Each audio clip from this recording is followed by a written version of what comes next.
நம்ம ஐயனார் துணை சீரியல்ல அதிரடியான நெறைய விஷயங்கள் நடக்க போதுங்க. அதை என்னன்னு தெரிஞ்சுக்க இந்த வீடியோவ முழுசா பாருங்க. அனீஷ் சேரனுக்கு ஃபோன் பண்ணி, "நாங்க ஊருக்கு போறோம் பையா. சந்தாவ கல்யாணம் பண்ணி வைக்கிறதுக்காக தான் அங்க அழைச்சிட்டு போறாங்க. ஆனா அத நடக்க விட மாட்டேன்னு" சொன்னாரு. சேரனுக்கு சந்தா அழுதுட்டு போன ஞாபகமும், அனீஷ் சொன்ன விஷயம் தான் ஞாபகத்திலே இருக்கு. சோழன் ஓனர் ஃபோன் பண்ணதால டிராவல்ஸ்க்கு போறாரு. ஓனர் சோழன் கிட்ட, "சோழா என்னால கல்யாணத்துக்கு வர முடியலடா. என்னடா கல்யாணம் நல்லபடியா முடிஞ்சுச்சா?" அப்படின்னு சொல்லி கேட்கிறாரு. சோழன் சோகமாவே இருக்காரு.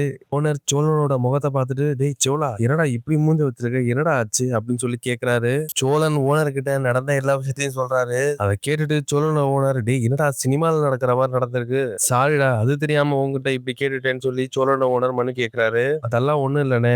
சேரன நினைச்சா தான் ரொம்ப கஷ்டமா இருக்கு. அண்ணனுக்கு கல்யாணம் ஆயிரும்னு எல்லாரும் ரொம்ப சந்தோஷமா இருந்தோம். ஆனா இப்படி நடந்து போச்சு. யாருமே எதிர்பார்க்கல. அதுதான் ரொம்ப கஷ்டமா இருக்குன்னு" சொல்லி சோழன் ரொம்ப வருத்தப்படுறாரு. இன்னொரு பக்கம் வானதி பாண்டியனுக்கு ஃபோன் பண்ணி சந்தாவ பத்தி விசாரிக்கிறாங்க. "அனீஷ் பாய் ஃபோன் பண்ணாரு வானதி. சந்தாவ பீகார் கூட்டிட்டு போறாங்களாம். சந்தாவ அவங்க மாமாவுக்கு கல்யாணம் பண்ணி வைக்க தான் அங்க கூட்டிட்டு போறாங்க. இப்போதைக்கு உடனே கல்யாணம் பண்ணி வைக்க மாட்டாங்களாம். அனீஷ் பாய் எப்படியாவது சமாளிச்சிடுறேன்னு சொல்றாரு. இங்கேயே சமாளிக்க முடியல. அங்க எப்படி சமாளிப்பாருன்னு தெரியல. சேரனனை நினைச்சாதான் ரொம்ப கஷ்டமா இருக்கு வானதின்னு" சொல்லி வானதி கிட்ட பயங்கரமா புலம்ப ஆரம்பிச்சிட்டாரு பாண்டியன். "சேரனனுக்கு கல்யாணம் நடந்துரும். அடுத்து நம்ம கல்யாணம்னு ரொம்ப ஆசையா இருந்தேன். கடைசியில இப்படி ஆகி போயிடுச்சு" அப்படின்னு சொல்லி வானதி சொல்றாங்க. இத கேட்ட உடனே பாண்டியனுக்கு செம கோவம் வருது. "இங்க என்ன பிரச்சனையில இருக்கும்? இப்ப கூட உன் விஷயத்த பத்தி தான் யோசிக்கிற வானதி" அப்படின்னு சொல்லிட்டு போனை கட் பண்ணிடுறாரு பாண்டியன். சேரன் வேலைக்கு போகுமா வேணாமான்னு ரொம்ப யோசிச்சுக்கிட்டே இருக்காரு. சேரனுக்கு மைண்ட் ஃபுல்லா சந்தாவோட நினப்பு தான் இருக்கு. திடீர்னு சந்தா கிட்ட இருந்து ஒரு போன் கால் வருது. சேரன் அந்த போன் காலை பார்த்துட்டு ரொம்ப பதட்டமாகறாரு. போனை உடனே அட்டன் பண்ணி, "சடா நல்லா இருக்கியாமா? எங்க இருக்க? எப்படி இருக்கேன்னு" சொல்லி விசாரிக்கிறாரு.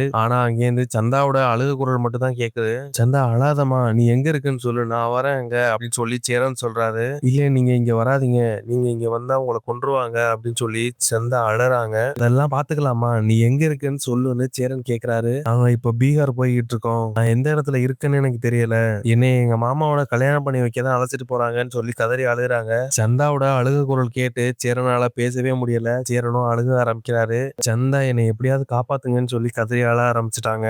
இதுதாங்க நாளைக்கு நடக்க போறது. ஐயனார் துணை சீரியல் அப்டேட் உடனே தெரிஞ்சுக்கணும்னா மறக்காம சீரியல் எக்ஸ்பிரஸ் சேனலை சப்ஸ்கிரைப் பண்ணிக்கங்க.